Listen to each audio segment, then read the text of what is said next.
Hey guys, I just want to let you know that I'm now a certified spiritual life coach. If you resonate with the topics and lessons that my guests and I discuss on my podcast, and you feel that you could use some empowerment and direction in your journey of becoming who you truly are, consider booking a free discovery call with me on my website at kindlemccullough.com. And now on to the episode.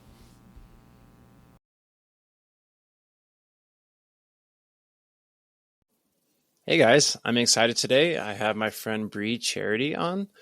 We became friends on Threads and then we got to connect on video. They're just really great. A lot of cool people that really want to connect more than just little social media connect, but actually connect more. And Bre is one of those people, which I really value as well.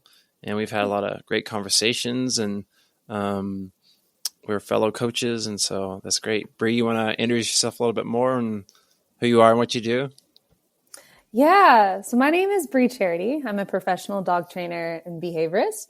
I work specifically with dog owners dealing with reactivity and anxiety, as well as I am a women's life coach that helps with business mentorship, both within the canine professional space and outside, just helping individuals with ADHD and perfectionism break through like limiting beliefs and barriers, and create action plans to take more action in their life and gain more confidence, you could say.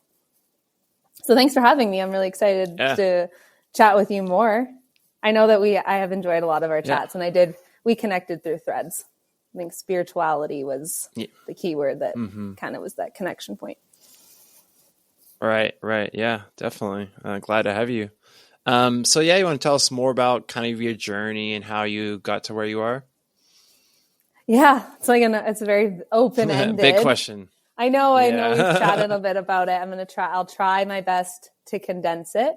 But about 10 years ago, I was a university student. I was graduating, about 8 years ago now. I was graduating with my undergrad in biopsychology with a specialty in neuroscience. I've always been fascinated with behavior and the motivation of behavior from like a human perspective and on a subcellular level. So really what motivates us as humans to do certain things. And I've always asked why since I was very young, and I still continue to ask why. So the older I get, I think the more things kind of make sense in retrospect. But I was studying for my undergrad. I was finishing my undergrad studying for my medical degree. I wanted to get enrolled in medical school to become a doctor, specifically a child psychiatrist, to help children with their specific behavioral disorders, personality disorders, and just mental health issues overall. So I was working at a child psychiatric center, which is now called, I believe, the Children's Center for Health. It's funny how names have changed over the years, but while I was studying, I kind of had my own chaos going on in my own life, as I think everyone does, but it was just right at its peak at that time. And I got a Siberian Husky. And he reflected a lot of stuff he just reflected like the chaos that he was living in. And during that experience, raising a puppy, going to school, I started to question a lot about what I was being taught in the institution. And I started questioning like my own intention of why I was pursuing a medical career, because I had really put it on a pedestal. It's something that my family would always chat about. It's kind of like the family joke of, well, Bre will figure out what's like wrong with us. It's kind of funny because it's kind of true. It's kind of what I was trying to do with my family at the time and myself, I'll say. But along the way, my dog started to develop like what you could say is anxiety. And I had no idea at that time. I worked with children. I worked with adolescents. I worked with vulnerable populations with anxiety, but I never really worked within the realm of animals and anxiety. But my dog was having just a lot of behavioral issues. And it led me to an individual, a trainer, who specialized like in anxiety. And I was really intrigued. And when she came to my house, everything that we did together, I kind of was able to connect like the animal world to human behavior, which when you're working with animals, it really truly is. Yes, you need to understand their language, but it's about understanding ourselves to better connect and reach that animal. So throughout my own experience, I started really questioning that medical path. And I just thought, well, I don't need to diagnose people with problems in order to like prescribe them to fix them. And in all honesty, that was my experience with my own mental health battles, with anxiety and depression. At this time that chaos was happening, I had just recovered from a really intense eating disorder, which stemmed from that anxiety and that depression. So as I'm going through all this stuff, I was thinking, that's what I wanted to do to help other people. And then through my own journey, which is still continuing, I realized that the behaviors are just a symptom, but they're not the actual problem or the cause. That's a much deeper rooted issue. And when we just kind of solve all the little symptoms, it's kind of like whack-a-mole. They just you solve one or you repress it, and then it pops up in a different area of your life. And I was really seeing that at the forefront. So working with my own dog, helping him through issues like aggression, extreme reactivity, and just distrust with me. There was some medical stuff that was going on, just really showed the distrust. And working through with him through his problems, my own confidence started to increase. My relationship with him got better. My relationship with myself got better. Started just to really instill strong boundaries that I really didn't know what that word meant, which was shocking because I was in counseling for years before that. And I never had heard the word boundaries before I was the age of 28. So Maverick, I'll say, long story short, had really changed the trajectory of my life. I started to work specifically with dog owners. I traveled to California where I worked for a renowned trainer, and just really saw how I could impact individuals' lives in a really positive way without your traditional therapy or your traditional psychiatrist appointment. I was able to connect with people through their dogs. And it's really interesting, and it always has been, just to watch the relationship that people have with dogs from all different occupations, walks of life. And there's a difference in how we carry ourselves in our day to day, whether that's a professional occupation, if it's a lawyer or a doctor. And then when we all come home, we always hang that mask up on the, kind of in the mud room. And then we just connect and we're the goofiest idiots with our dogs. And that was really, really neat to see when I was in LA, because everyone had just non-conventional jobs over there. It was really interesting, but just to see how people related to dogs and how common it was. And I saw oh my God, there's job security, because we as people are creating a lot of the problems that we have with dogs. And yeah, so I started to really love working with owners and helping their dogs at home.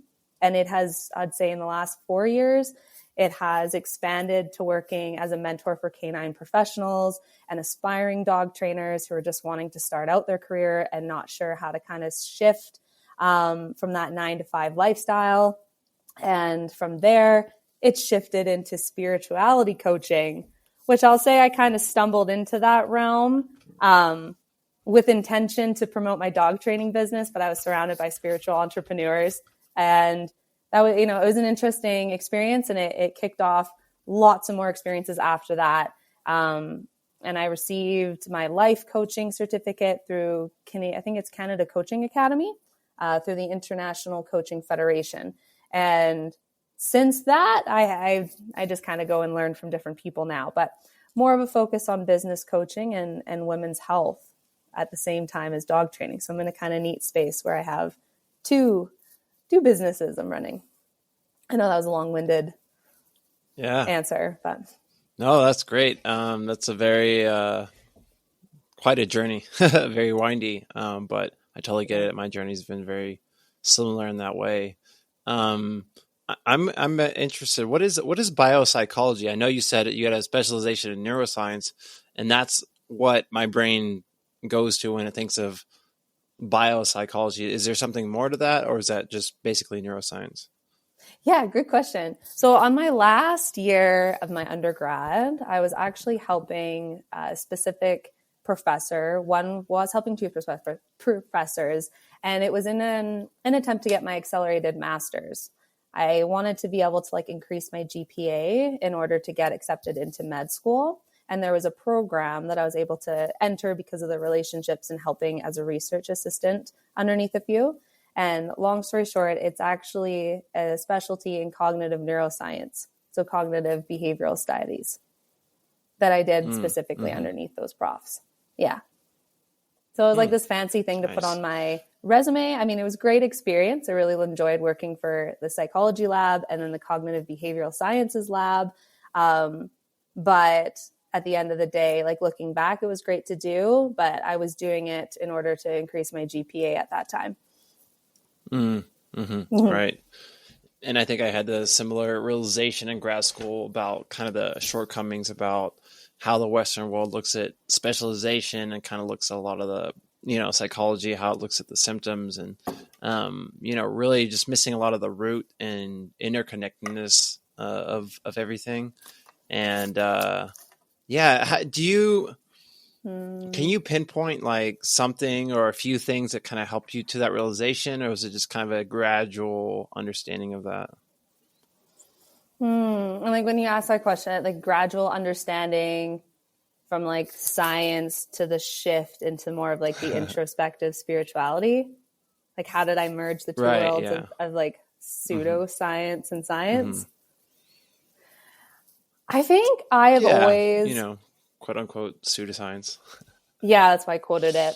I think I've always had a connection with, and I'll say spirit, depending on who's listening, have like a different, I guess, language for this. But as a kid, I was very deeply connected to that, let's say, realm or world.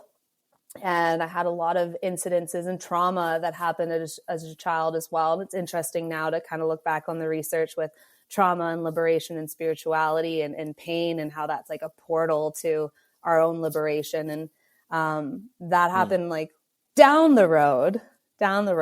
But as a kid, I didn't really understand how to make sense of things around me, but I could definitely feel how events impacted people around me and how that changed the behavior of individuals. And I saw really quickly, like my own family didn't really understand the situations that were happening with me. But my mom, we lost my stepdad when I was really young.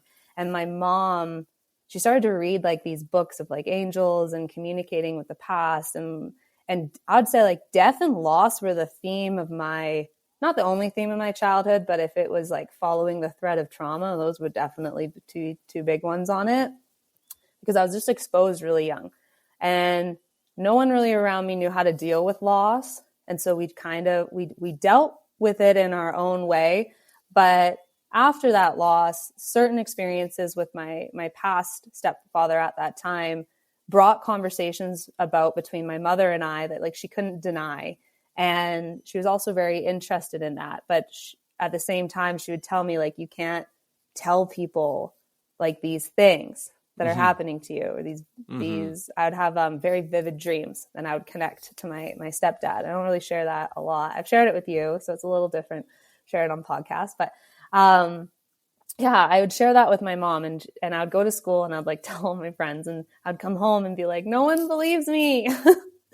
And she'd be like, okay, like you can't, like that's just for us. And so I learned really, really young, there's certain things you talk about with other people and there's like certain things you don't talk about with other people. And I would say that planted a seed for a lot of confusion in later years, because what I did was I started to try to intellectualize everything in my life to figure it out. That was, you could say that's like that trauma coping response. Very, very accurately true. I do love my academic career, but I would say that that's really what sparked my desire and obsession with trying to find out the answers for things, which led me down a career and an academic route of science. Some of my friends back in the day would say like, I wanted to be a professional student.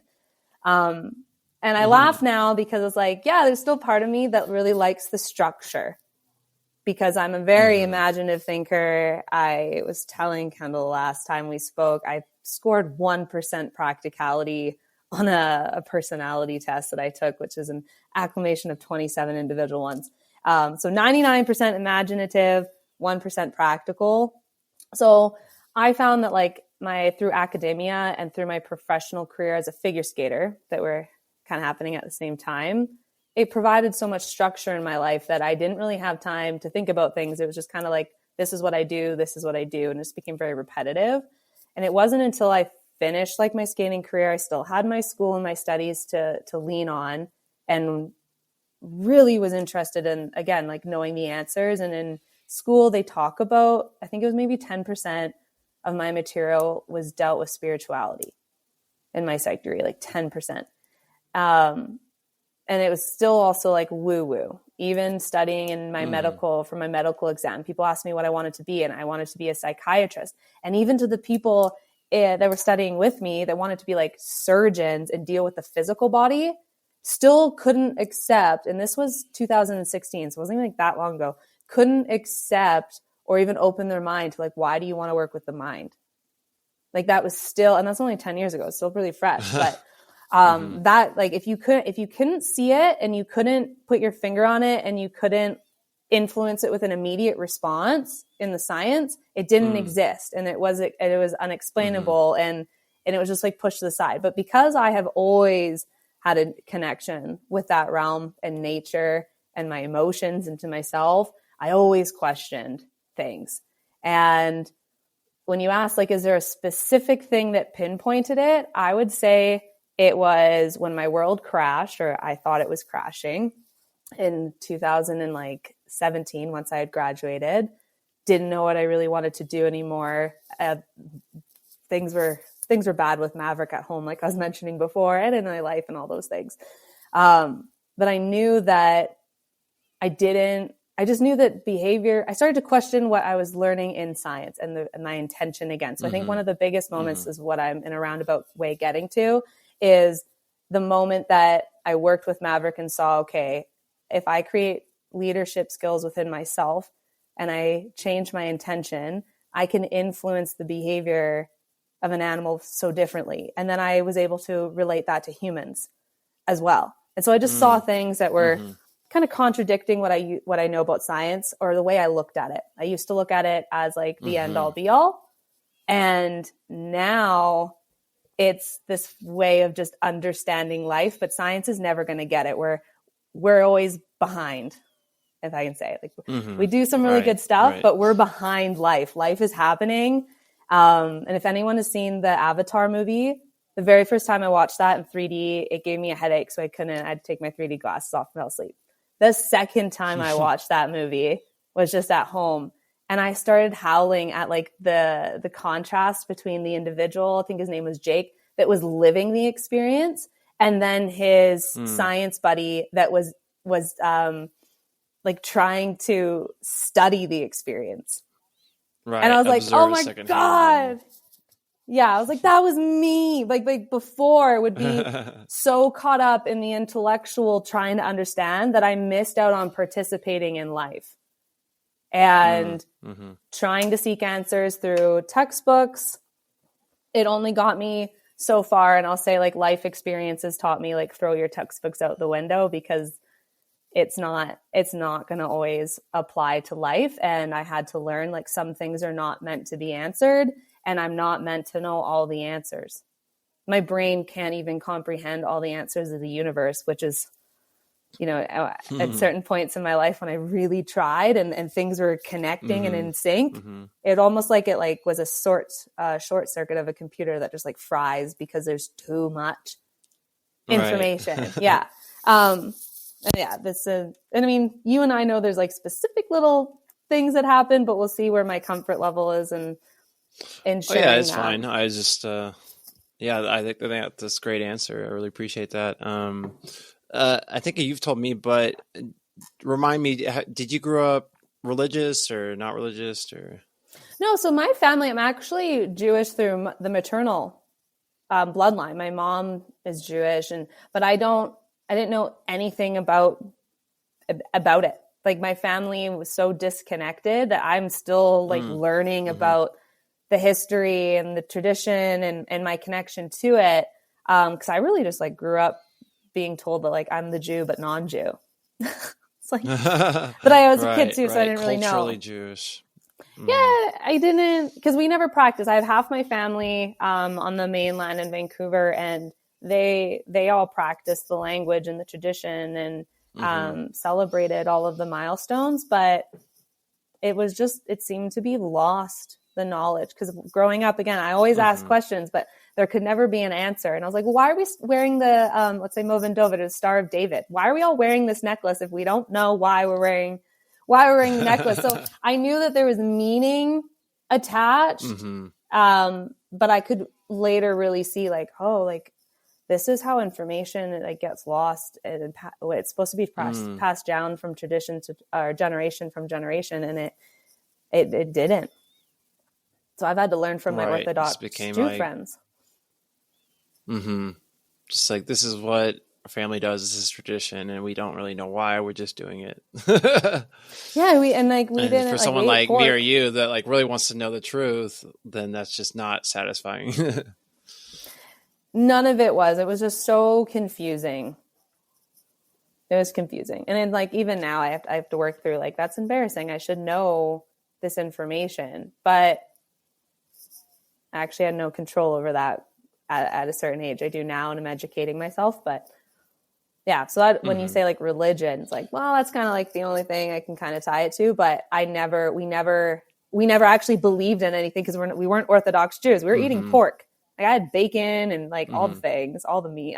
We didn't know. Like I didn't do anything other than my mom wore the Star of David, and so did my aunt or my nana. So it got passed down to me, and I was like, well, clearly this has some type of symbolism and importance. But yeah, I've always just, my biggest connection has been with the universe. I always questioned who God was. I will say I prayed to him many times when I was young, and I didn't know why. And I probably could just be from, I went to, I think it was Sunday school with one of my girlfriends. So she was Christian, and her family was hardcore Christian. And on Sundays I would hang out with them and go to and like watch Veggie Tales. And, you know, I was always open-minded. I wasn't a Christian, but I always loved that I was invited to go to these things and hang out. And so I was always open, but I never thought, and maybe that's like where I don't know. I just think like every kid, maybe during crisis or when they want answers, prays to someone. And it was God when I was really young and trying to understand. And, but yeah, it really is more of like my relationship with the world has changed tremendously, but I've always had a connection with spirit and the universe. Yeah, I definitely think that like kids are naturally connected to spirit in the spiritual realm, but you know, so many get programmed out of that, and even religion can do that to some extent and kind of put boundaries or borders or specifications about it's supposed to be this way or only in this certain manner or whatever. And I've you know, I grew up religious, and I see how there's like opposite dishes, but it's like in the same way as your experience, in the sense that, you know, that not growing up religious, you're not tied to, it has to be this way. This is what we believe. But at the same time, you don't get to go in depth in what truth is and really explore that for yourself.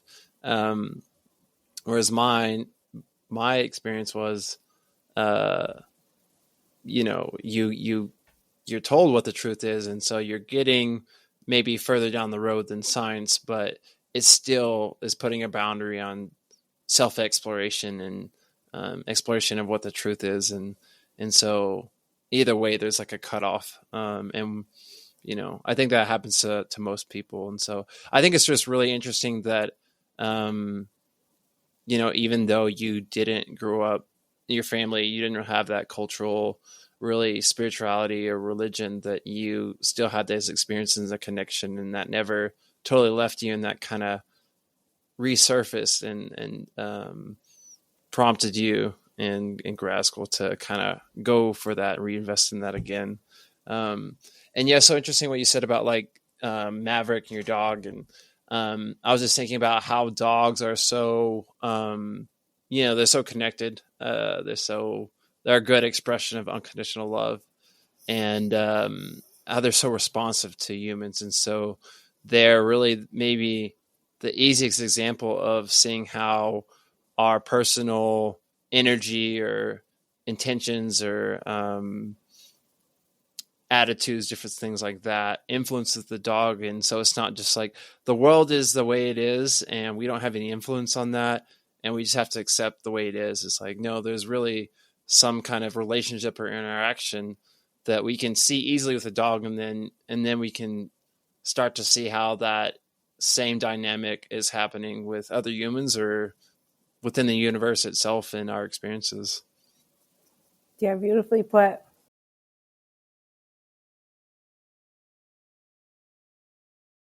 I'm asked a lot, like, Bre, why do you think like dogs are here? Then, or like, what's their importance? Because they, like, throughout history, we've been with companions, and dogs are just so symbolic. And I say, like, it's to bring us home to ourselves so we can better connect with ourselves and then connect with other people. Dogs aren't even here for themselves. Like, they're so selfless. Yeah. And I feel like God had to create something for us to learn to trust again. Because a lot of, like, what I've found working specifically within the professional dog industry and this goes for trainers, but owners too. And I didn't really know it for myself at first, but it makes sense. I've had a family dog since I was really little. He was my best friend. His name was Fuji. He was a Maltipoo. I loved that dog. I still love that dog. And he was my best friend, and we did everything together. And so when I got Maverick, it, like, brought a lot of that back. But if I didn't have a dog, I don't know who would have been my best friend and who would have been there for me during the times that, like, no one else was there for me. And I was so young. To the point that, like, when my stepdad passed, he passed in our house. Unfortunately, had a stroke during his sleep. And because I was so young, and I was like 7, I thought my dog passed away. So I was all upset about thinking, and then you can only imagine. Then I was super confused when, like, our dog was okay, and then I was like, well, why are the ambulance here then? And looking back, I'm like, ambulance don't come for dogs, but I didn't know what's going on. So I thought I was losing my best friend that night, and yeah, they're just people just have, especially now, people don't trust each other like they used to. I don't even know if we really used. I think we did used to a lot more, actually. Especially since 2020, I've seen so much shift, and it just kind of highlights what I'm saying about the distrust in humans. But dogs can come in and rehabilitate ourselves. Like, I have a lot of dogs that come in for rehabilitation, but I'm like, they're teaching me a lot more than I'm teaching them. And I love how fast dogs can rehabilitate, because you and I could go into, like, talk therapy or somatic therapy, whatever form or modality of therapy. And we're going to be working on it for a while.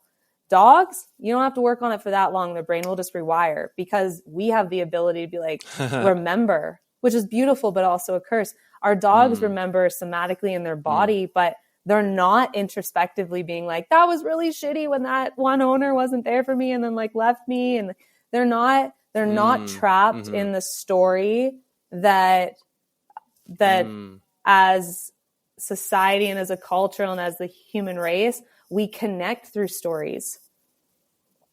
And so I see the biggest problem that's happened within dog ownership is that the human has projected their own story and their own interpretation and their own perspectives and their own belief systems onto an animal that doesn't even have the ability to do so.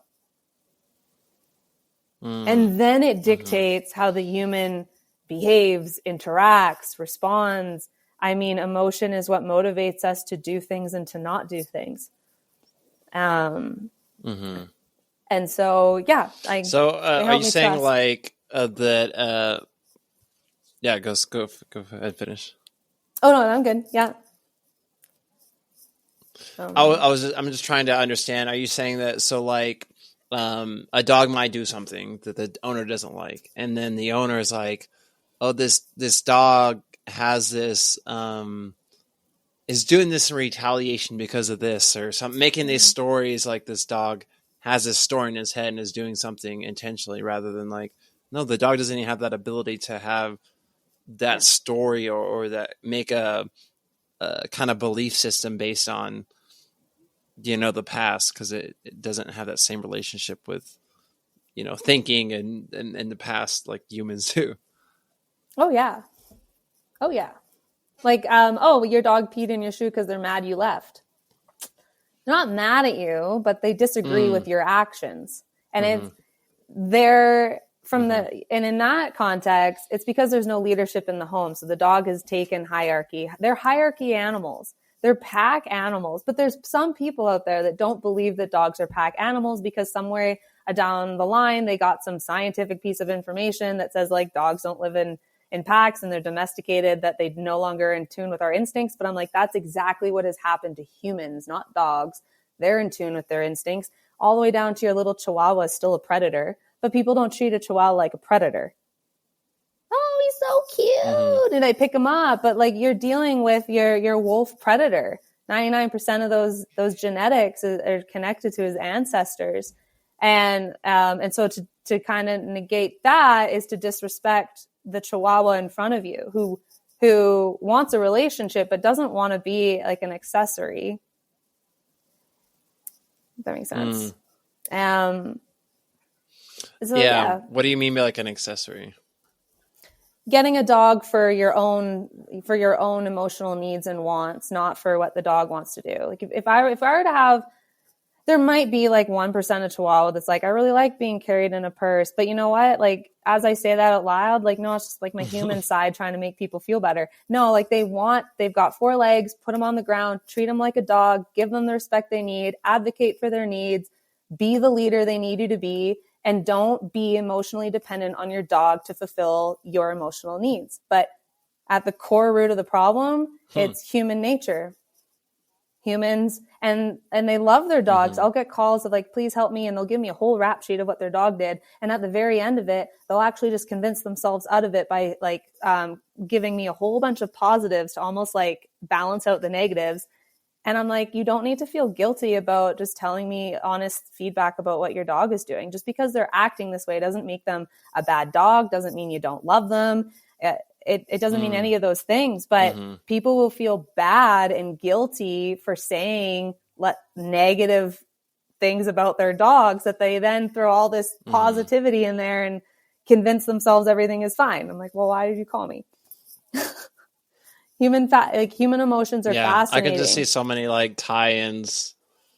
I can see so many tie-ins to like how humans treat each other. You know, you don't use each other as objects to meet my needs. You know, how can we have a relationship where it's beneficial for both of us and we're not treating each other as objects? You know, how can we understand each other and who we are and not have our projected stories of what that's supposed to be like. What else you said at the end there? Something else. Yeah, you got it. I follow actually someone who teaches like nervous system regulation. And I've been teaching this stuff within dogs since I started in 2017. And if you said the word nervous system regulation back then, people were like, oh, what's that? And you connect it with over-arousal, which is just adrenaline and overstimulated dogs, which we as people, not all of us, but the majority are overstimulated and over-aroused and stuck in an over-aroused state and don't know what it feels like to be calm and relaxed and peaceful. That's so foreign that the body won't even allow itself to go there for like self-preservational reasons. And that's all how the brain works. It's a very fascinating thing that it does. But I digress. I'm going into that. But like I follow this individual and it's kind of my hate-love relationship, I guess, with being so exposed to information. But I don't like when I see wrong information. It's like this thing inside of me that's like, it's a blessing and a curse. It's one of my greatest skills, but I can look at something and see the gaps. I can notice the errors within seconds. I can sense the inconsistencies in the intonations and the energy of the person talking or the written language. So sometimes I have to like turn that off because I made a career out of doing that. But it said in there like, if you find yourself not wanting to go to parties or you go to parties and you're just friends with the dogs, it's because you don't trust people and your nervous system is dysregulated. And I was like, I responded with a totally different perspective and just said, maybe and I did say it from like my own experience, but like maybe it's not about that. Maybe it's just that people lie, people conceal motivations, they try to conceal their intentions, and dogs don't. So I really do enjoy being around a dog. I really do. I have enjoyed being around people. I do love people. I'd say a lot more than like a lot of other dog trainers do. And I don't say that as a diss between them. They would just openly be like, yeah, I don't like to work with people as much. That's why they work with dogs, but it's not how it works anyway. It just comes down to like dogs don't lie. And I appreciate that so much because they're so honest about how they're feeling. They're so honest about how they're doing. And as one of my mentors says, if you want to know how you're doing, look at your dog. Like they are a reflection and they are a mirror to the internal struggles that we as humans we're going through. Right. I think there's two opposite ditches people can go get in with dogs, is seeing that, oh, they're just animals, and they kind of devalue them and don't treat them well and don't, just use them, as objects for our own, just like you were talking about earlier. Or they say, dogs are it, they're everything, and I just love dogs, but I hate people. But then that's gonna, if you hate other people, then you're gonna hate yourself, which is gonna reflect on how your dog reflects you. Yeah, I loved everything you said there. Like to devalue a dog. It's like, oh, it's just a dog. It's like, you're just a person. How does that feel? When you say Right. like, you're just a human. Like now I'm just going to level you just like you leveled the dog, right? But you can go on different sides of that spectrum. And for those that can relate to say that they don't trust humans, I empathize and I understand. Like at the core, I understand. But then I would challenge you in that, do you want to lose the bridge and the connection to other people? Because really, we're really social beings. We are meant to live amongst one another. We're not meant to be isolated. We're not meant to be divided. We're not meant to just live in a cave by ourselves. Like we're drained. Like our souls just get drained from that. And so when I see someone because in the dog industry, I think it's with any industry, but I see it a lot within the dogs, depending on the methodology or the belief you have, you're literally on like the left or the right. And we're no longer talking about the welfare or well-being of the animal at that point. We're arguing about a belief system that majority of people don't even know why they have it. And it's doing it's just doing a complete injustice to the dogs. And when we're fighting against like what we believe about, like we'll dehumanize the other person. When I say we, I shouldn't say we. I don't try to do that at all. But in generally speaking, from that perspective, that's what ends up happening is how can I dehumanize you so I can continue to treat you like garbage and as if you're like you're beneath me and try to like destroy that all over because of how you live with your dog or how you train your dog. Like there's wars about that. Like that's how wars happen. It's terrible. Right. I like what you said earlier about, either seeing our dog, we try to like justify and be like, oh, they're a good dog though, because of this. I think that, whether it's humans or dogs, we get in this dualistic way of thinking of like an object, a person or a dog is either totally good or totally evil. And really either way can be just unhelpful in the sense of it's like, wherever they're at, whether they're good or bad or whatever level, it's like, well, what can we do with where a person or a dog is at to help them continue to grow and not get stuck in, oh, they're good or evil. And then you get stuck in like, oh, if they're evil, let's just push them away or shun them or whatever. If they're good, then they're perfect as they are. We don't help them at all. But rather like, let's just be honest with where someone is at, or dog is at, and what can we do to help them? Yeah. I mean, it's all the teachings at its core is just how to better relate to yourself so you can better relate to other people. And Right. I personally went through a period of my life. I didn't trust anybody. Call it PTSD, whatever you want. I mean, there's certain episodes in my life that were triggered at that point, but absolutely, I didn't trust the intentions of anyone. And that's a really scary space to be in. And so when I see other people in that space, like no matter how much they're reacting to me, it's like a dog that comes and they're scared out of their mind and they're just trying everything to get me away from it. It's just like, screw you, F you, out of my space. I'm going to try to get you. And when it doesn't work, the dog is like, holy shit, you weren't scared or intimidated. Like, this sucks because now I don't know what to do. And when you cross that bridge, you get the vulnerable, raw dog. You get the dog at its core. It's insecure. It's pessimistic. It's scared. It's frightened. It could be terrified. It doesn't trust people, but yet it, in its home life, would present like it trusts people based on the human perception of what trust is, because the dog's all up in the human space, or it's cuddling and it's jumping up on its owner and it's on its bed and it's cuddling. Look how cute my dog is. Like, yeah, it doesn't trust you. That's why it has a very codependent relationship with you, because you don't trust yourself to set the boundaries you need to, and the rules you need to adhere by, so that you have a consistent routine. You've got a consistent intent. You live your life with some purpose.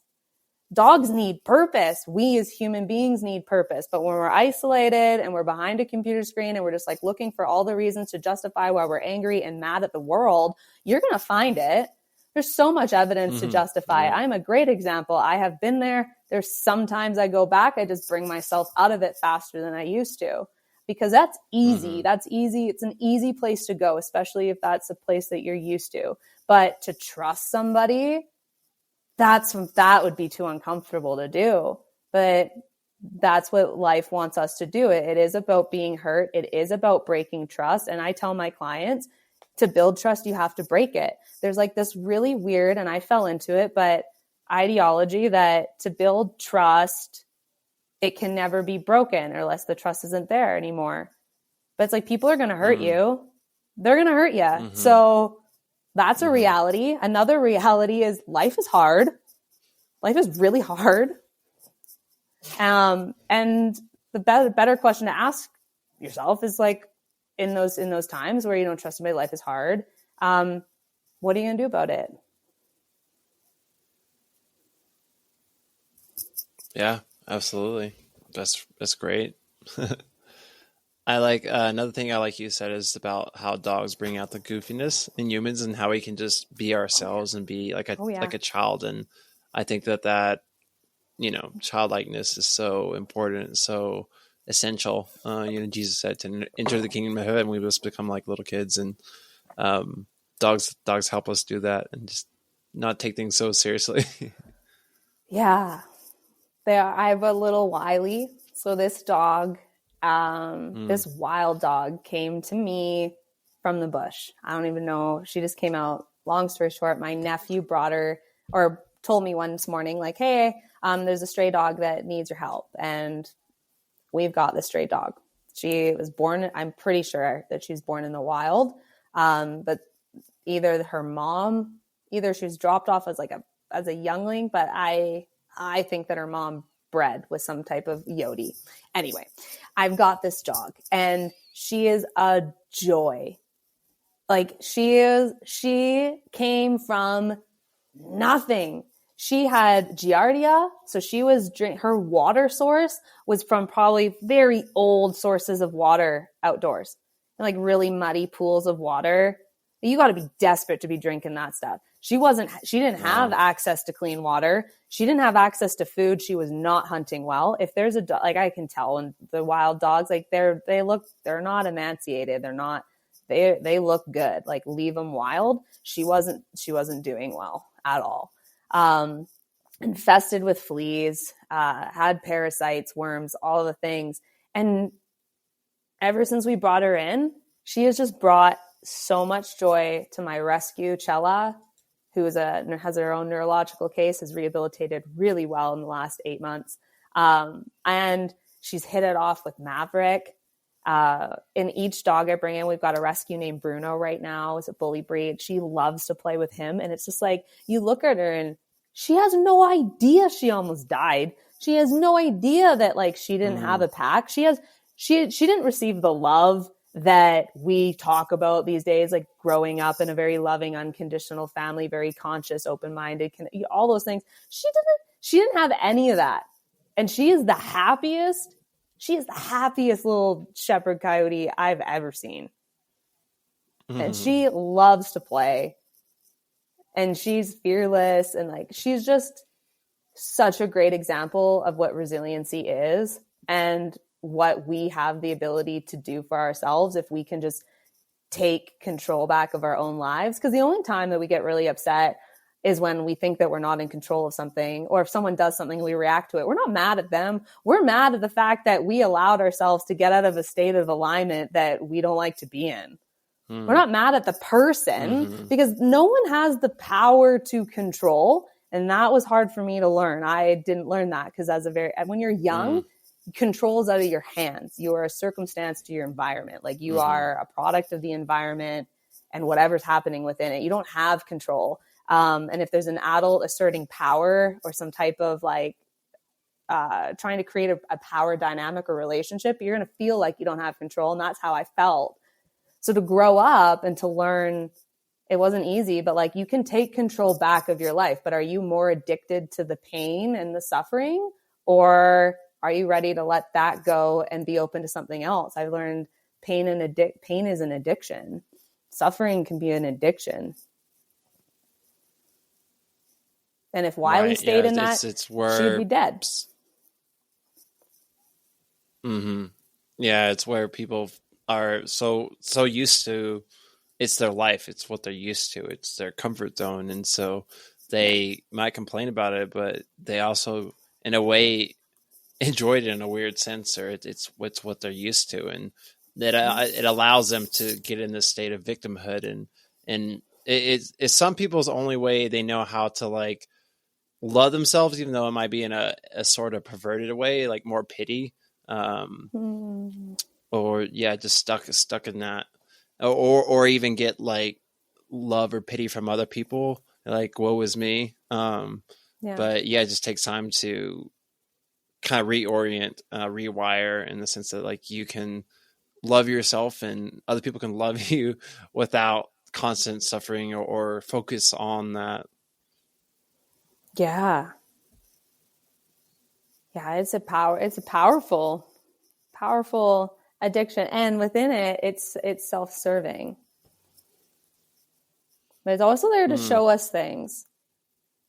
But if we're not, I don't really want to say the word like learning from it, because I got into a state where I was learning from everything, like learning. Oh, I'm learning. No, there was times where like I learned my lesson. I should have just got the fuck out, or like left, or like closed the door, or left the room. Like I didn't need to inspect it, analyze the behavior about it to figure out what was happening. Like, no, if a room is on fire, it's on fire, walk away.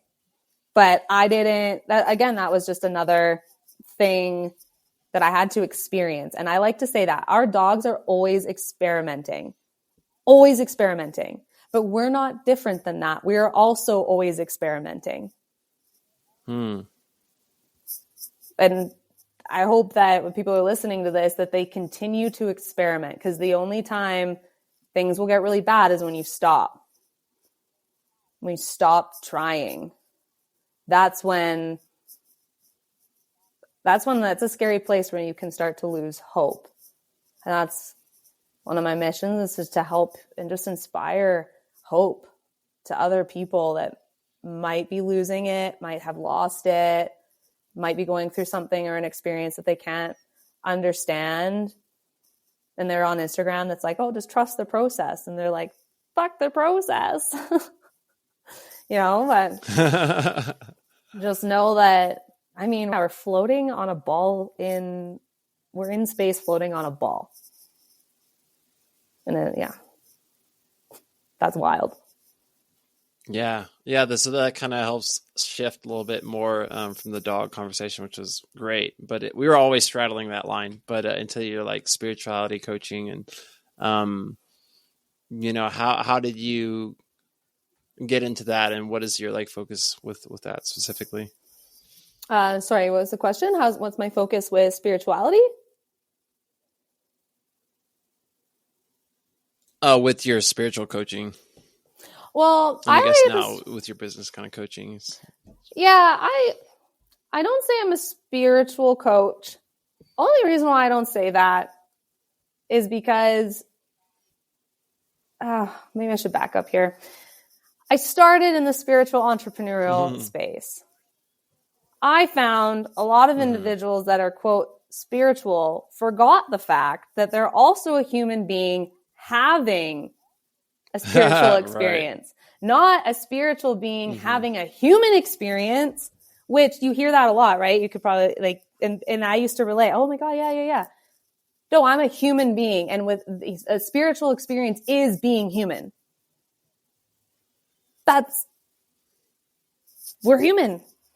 We have we are human and being, not just being human, then being human being. If you're following my hands, you're going to get confused, but follow my voice. So when I got into the spiritual stuff, I was further disconnecting from reality, and my clients especially, they need to reconnect to nature and reality. They're in their head. They're in the clouds. They're in the cosmos. They're manifesting. We need to bring them down. When I say we, like I'm bringing them down back to reality so they can better connect to their dog. They can better connect to their husband, themselves, their friends, their coworkers, so that they can better navigate what many would call this 3D world. Because this is what we live in. And if we get too far into the cosmos and your feet are no longer planted on the ground, then you're flying and you don't know what direction you're going in. And then you're easily influenced by any piece of information because you're not grounded in your own knowing and rooted in your own knowing so that you can make discernments of the information that you're getting. Do I want to take that in for myself? What are my values? What are my principles? How do I want to live? Do I want to live with honor? I can pass tomorrow. What am I going to give to the world today if I'm isolated in my room trying to hum away my pain? And I don't want to be offensive to anyone. Like, I don't mean meditation, but I'm talking about the specific population. I used to be here that when I had a problem in life, I went to my bedroom and I meditated on it. Well, I will guarantee you're going to have conflict in your life with a person, and you can't be like, I'm sorry, Kendall, excuse me while I go meditate. This conflict, right? No, we need conflict resolution. Nonviolent means to communicate our intent to another person. And I mean, you're going to offend people. You're going to disappoint people in the process. You're not going to be liked in the process. But those are all things, especially if you deal with like that fear of rejection, you don't want to experience. And every single time you choose an action out of that fear, you get further and further away from yourself. And so my clients, especially the ones that, that I've got the two. I've got the client with the dog, and then I also have the client. But the client alone and the client with the dog are the same. The only difference is one might not have a dog. And whoever's listening is probably already knowing that like dog training is not sit down, stay, obedience. It's the human needs to understand what they're seeing. And there's so much going around us all the time. We can't possibly take it all in. And that's why I need them to ground into reality so that they can better connect with the reality their dog is in. And I think that can translate to, if I go and talk to someone about my spiritual awakening, ascension, my ego death, I could lose them.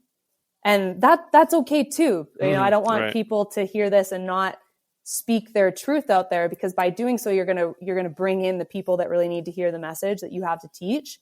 And for me, 5 years ago, I was the spiritual integration coach. Now, I just like to say I'm a professional dog trainer. I'm also a women's life coach, and I help people within business mentoring and leadership and confidence. Like to be a little bit more simple so that people can really digest that. And I have beautiful clients that come in and they're doing Reiki and energy healing. I'm like, these are amazing things that are going to help with your dog. But first, I want to take you into their world. Then once you're in their world, you're going to be able to better understand what they need and then utilize your skill to leverage on top of that. Because Reiki and energy healing and massage, I love to massage my dogs. They love it. But depending on who you're talking to, it could be massage or energy Reiki healing. So it's about like who's in front of you, what is their language, what are they using, and how can I better reach them in a way that they understand. And that's my personal mission. And I'm going to be experimenting all the way until I transition over. There's a lot of people. Yeah, I think that's great.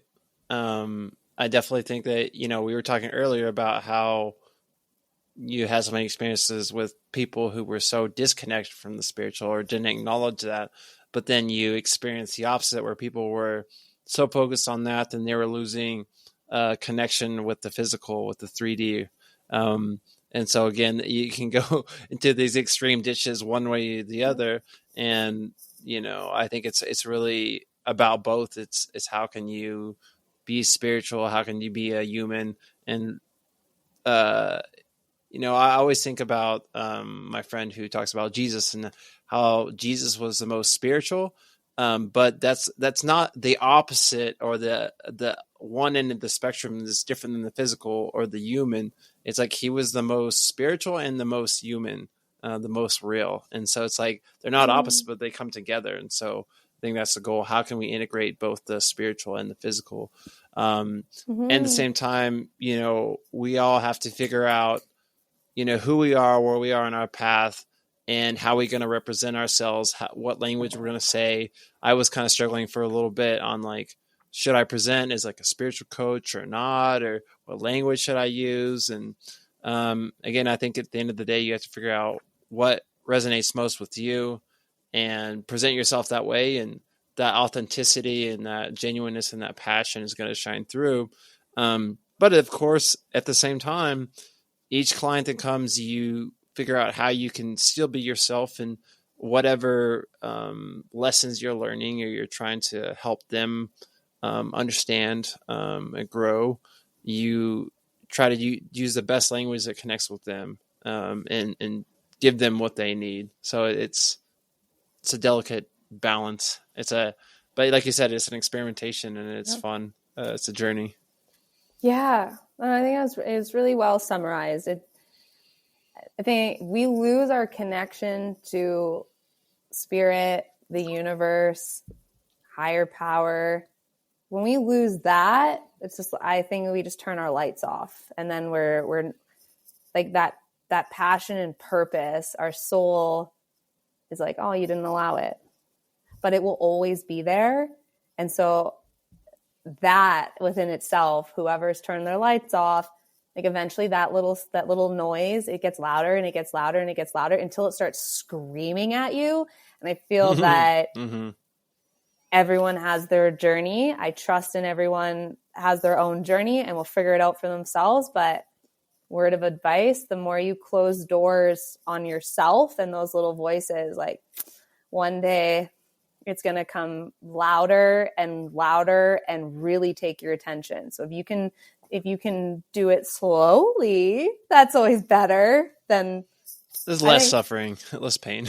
Yeah. Like, cause I joked with you, I found you through, I think, Spiritual Awakening. Cause I was like, oh my God, I had one of those. And then, it was not what I thought. Cause all up until that point, Instagram makes it look like it's this fun experience. Like, oh, this is so fun. And like, you're going to and then you're going to ascend and then life is way better. And, so I was like, fuck yeah, let's go. And then it happened. And I think there's a meme or a video of like rapids and someone's going down it. And it's like what Spiritual Awakening really is. And there's another one like flying at like the seat of it. And I'm like, oh my God, that was me.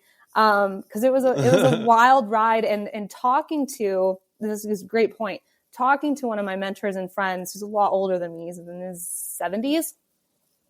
when I explained what I was going through, because I didn't have anyone at that time where I could talk to about this stuff. Like I was like, I am insane. And then I'm like, but maybe I'm not insane. Maybe I was insane before. Now I'm sane. And I think it's insanity because I'm the only one thinking this. Right. So I talked to him and he said, you know, he didn't use these fancy, and this isn't to devalue them at all, but because the language is so important. But he didn't use the fancy literature language to describe anything. And he just said, Bre, this was normal in the 60s. He's not talking about drug experimentation.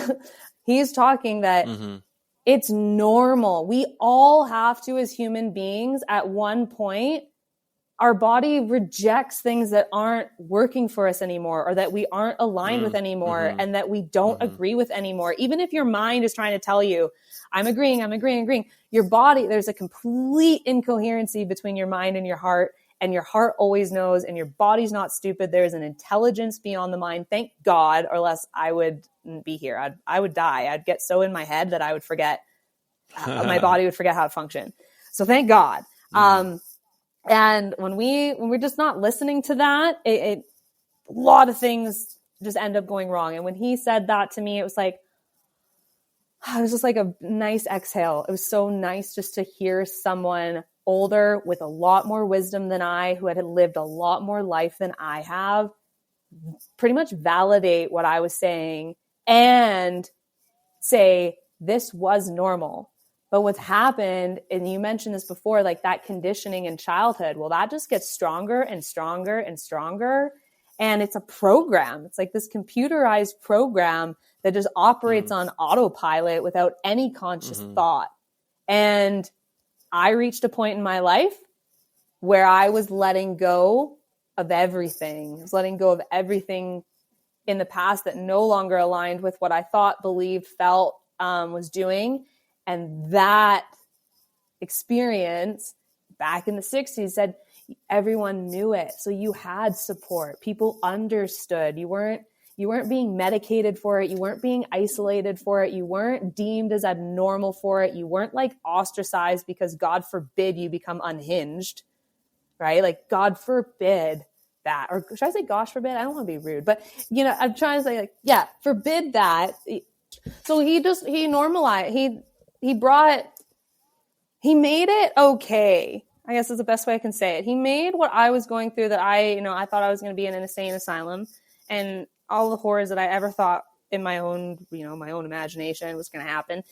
Yeah, he made it okay. And he said, this used to be normal. And it is normal. So having like one person I could reach out to during that one time to help me through and just acknowledge that was like, oh, okay, now I don't feel like I'm an alien or something. I probably am an alien, but you know what I mean? Like, just made a lot more sense. Because if I was to tell my mom what was happening, she would have taken me to like a psych ward or a unit or something. Right. No, and not that that's wrong, but just that the reason I say this is that what used to be normal for people to experience somehow has become unacceptable. And that creates a lot of like unknown scariness for the individual that is experiencing something that's so vastly different in contrast to what they know before. Right. Yeah, I think there's something about,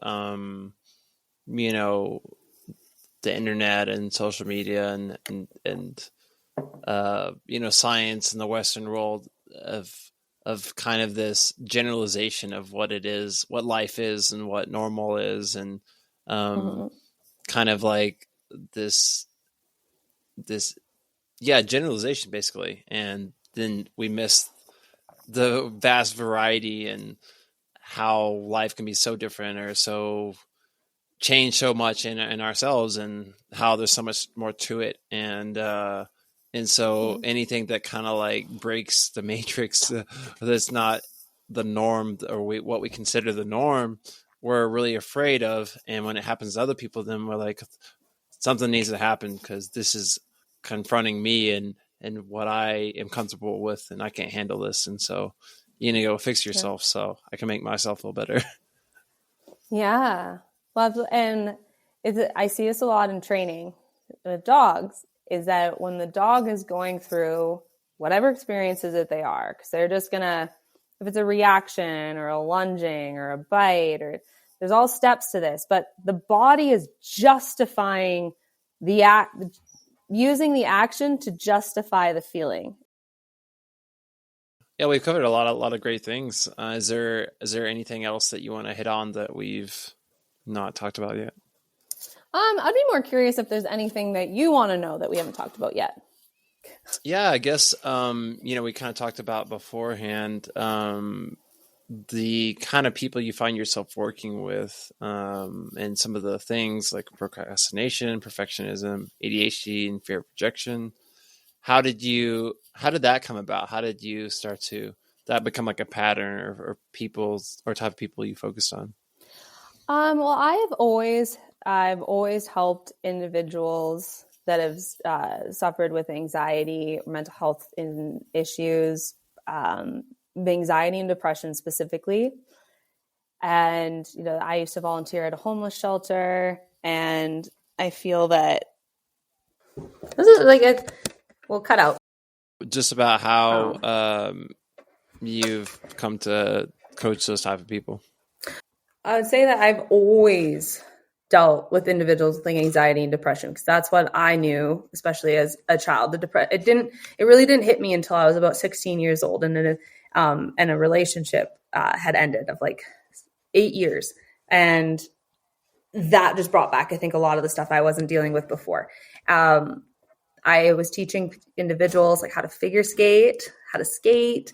So I've been teaching kids from like a really, really young age. And then that just developed into teaching at the university and becoming a research assistant. Then working within youth and resource homes as like rehabilitation staff and youth counseling. Then I'll just say I've always coached. I've always been a coach since I was 12 years old, even 10 years old, teaching can skate. And that was teaching figure skating and kids how to skate. And then that just has transitioned my coaching from personal training to working within youth resource homes and with kids with really extreme behavioral problems, to then working within the research lab and really trying to study the suicide rates for first year college students coming in, and what were the core mobilities or what were the values that contributed to that.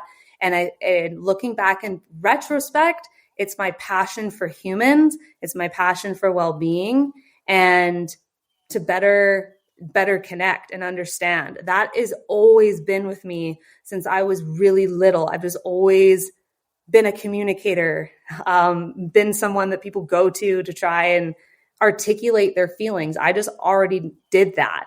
And so all of my job experiences working up to becoming a life coach, I mean, I only did the certification so that I could have something on a piece of paper. But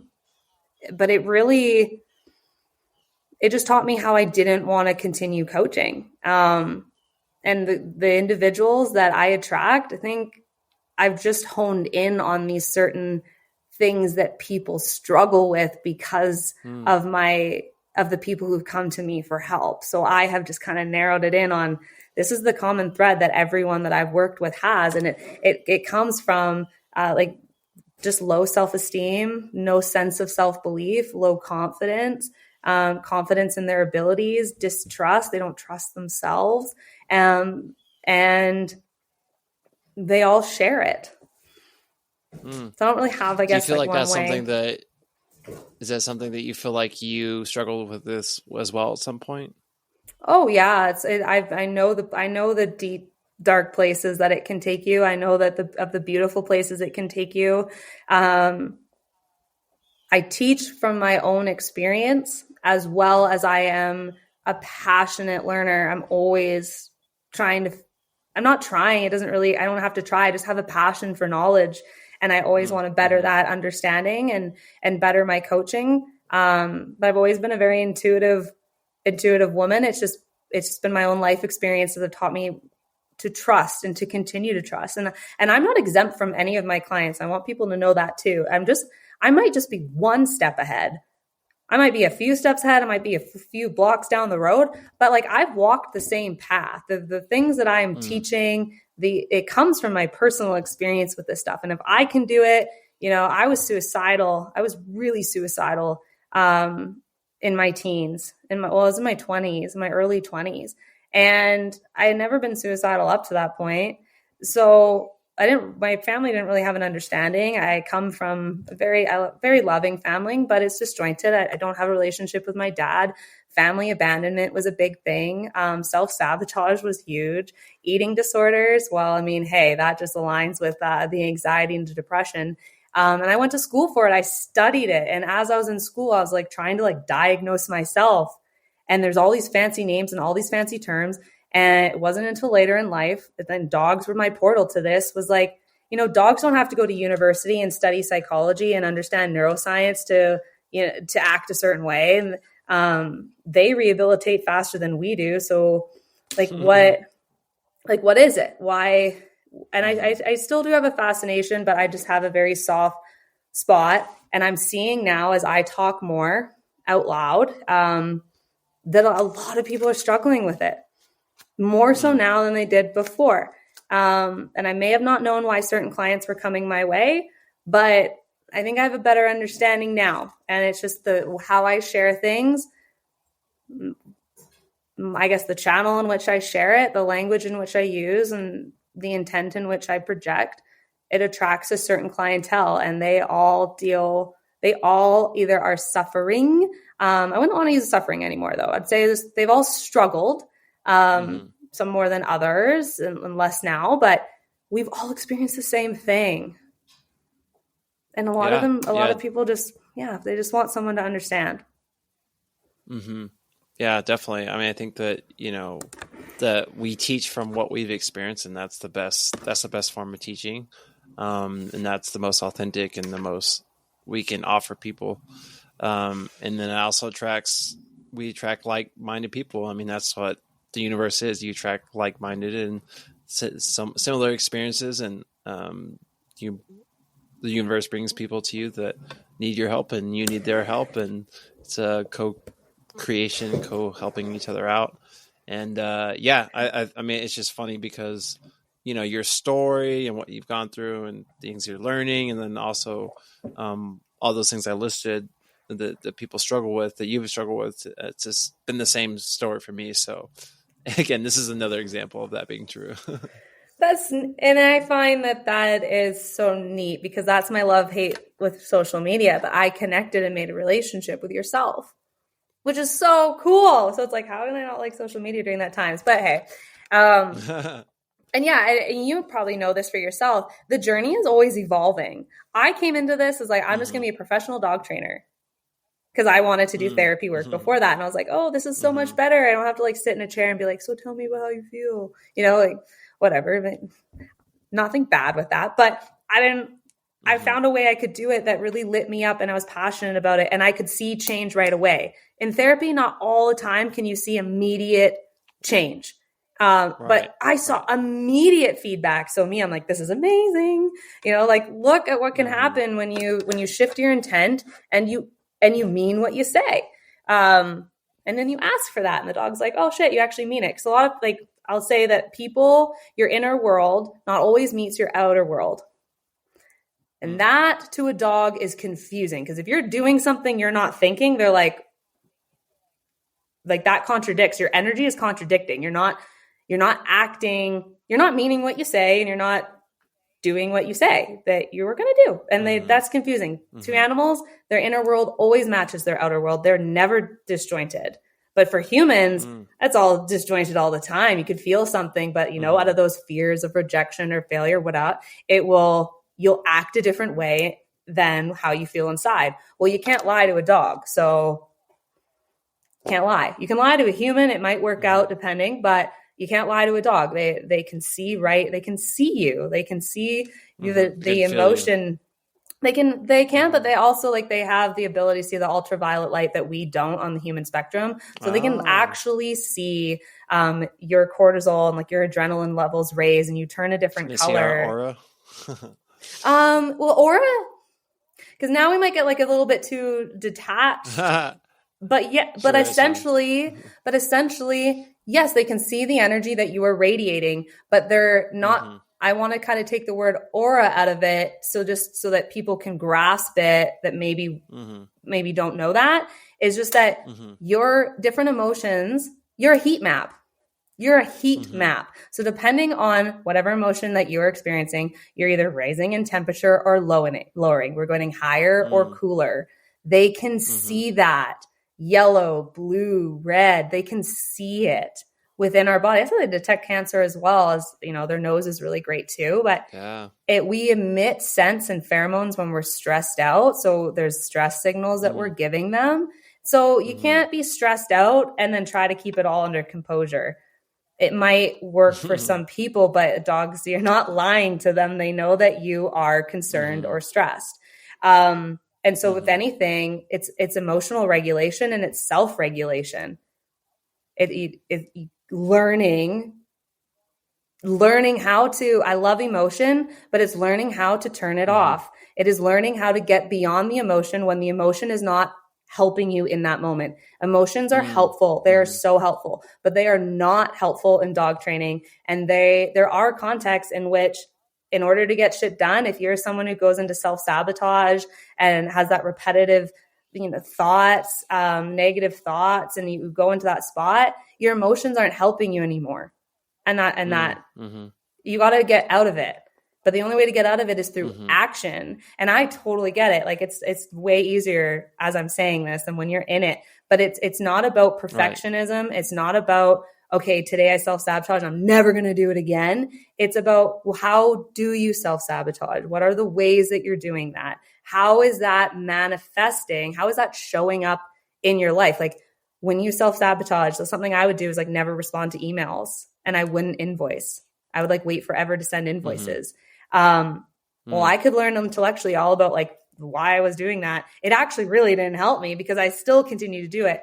So when you're learning a new behavior, it's normal for the old patterns to continue. It's just that you want to interrupt them faster and practice the behaviors you want more than the behaviors you don't.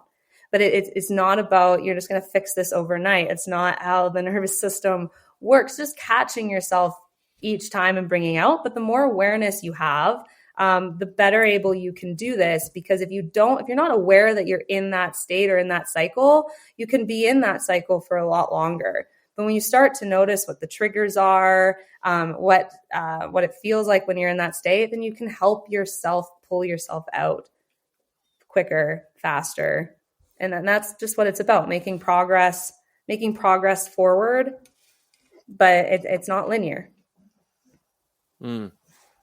Yeah, that's great stuff. I think we've been talking about this whole time. It's beyond the mind, it's beyond the thinking, and I think it can be helpful, of course, but then you have to tie into the somatics, into your body, and then into action, and just one or the other, you're going to be incomplete. And like you said, sometimes we don't even need to understand to a very little extent. But if we make those action steps and those inner changes, bodily changes, then that makes a difference. Yeah. I mean, there's all these little hacks you can do to try to help yourself, but ultimately it's just doing different. I know that's, it's just doing different. Simplify down. Yeah. And we're going to slip. I think if it comes back to me, I'll say it, but it might come back. Hopefully it comes back, but something I tell my clients that now that I want to say it, I forget, but what you said kind of brought it up. But in the short term, it's just do different. And we can try and find answers like all we want, but it's truly just choosing different and doing different in the moment from what you would do before. Yeah, I agree.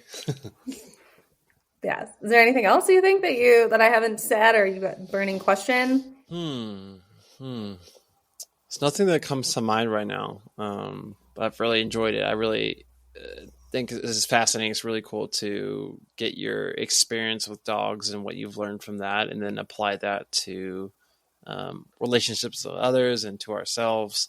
I always just appreciate different ways of, or just different subjects or different areas, and how we can relate that in all the different ways. And it always provides more insight and understanding to the world. So that's great. Yeah, well, me too. And I'd say, like, if there's anything to summarize this up, I'd say coming back to your instincts and trusting your intuition. And your instinct and intuition, from my understanding, my belief, they're not different. But I have had individuals tell me that they're different. But through the conversation, you follow the logic, your intuition is your instinct. It is a knowing, and it's within your body, and you feel it. You feel that. And the more you can connect to that and trust your instincts, you don't need the reason behind it. And you will just continue to make the right choice because there's trust. But when you don't trust yourself, you're disconnected from that instinctual knowing and your gut, that gut knowing, like, trust that. And again, if anyone wants to, I highly recommend reading Gavin de Becker, his Gift of Fear. That is an amazing book that will, if you've experienced any trauma or any hardship or turmoil, or you're wanting to connect with your instincts, but you really are just in fear, or you just have a relationship with fear, this book will help bring perspective to why fear is there and why it's so important to look at it. And it will also it will also open the door into understanding predator mentality, because there are predators within the human race too. Like, our dogs are strictly predator, but we still have that inside of us. We are also animals. We have just evolved, but just because we have evolved to a certain extent does not mean that we're disconnected from our ancestors. And we got here for a reason. We've evolved for a reason. And this book is a really neat way just to see fear from a different perspective and stop fearing it and really understand, like, what it is teaching you, because fear is so powerful. And this reminds me, before we cut off, this is what I was going to say. It came back to me. In times of struggle or turmoil, I'll remind myself, and I remind clients of this too, it only exists inside of us. And if it exists inside of us, then that means that we can control it. And if we can control it, and I'm not talking like we can't control everything, there are things that are outside of us, but in terms of circumstance, we can always control how we respond. Always. We might not have control over the external, but we always have control over how we choose to respond to it. And human beings, we need control in our lives to exist.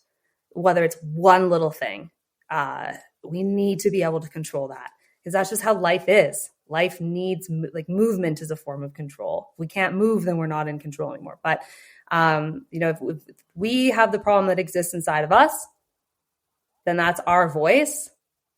And we can control that voice and tell it when to, shut up or take a back seat, or tell it, I'll be back, or put it on the side. I'll attend to this later. But we are ultimately in control. And it's only when we don't feel that we are in control of our life that's when all of the other problems and behaviors can really manifest, and fear can get really loud. So just remember that you're in control of your experience. If you weren't, you wouldn't be here. Yeah, that's really great. I was just thinking about kind of how some people talk about. No, I'm gonna redact that. That gets into a whole another conversation. Oh, what a tease! But I know, what a tease. No, yeah, that's really great. I think that's important. Take action what you can control, and surrender what is not in your control. And intuition is something that is really powerful and really important.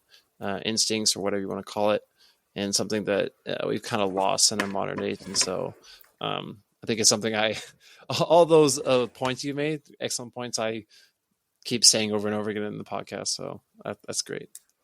Well, thanks for having me. This has been fun and really exciting. And I hope like if anyone's listening or, and wants to find me, you can do that at Bre Charity on Instagram, or you can do that at Becoming Maverick, which is my dog training account as well. So if you ever need help, I also offer remote online and mentorships as well for those who want to kind of take their business or their personal life to the next level.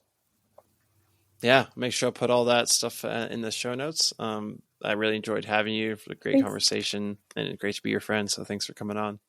Thank you. It's great to be your friend too. I really appreciate it.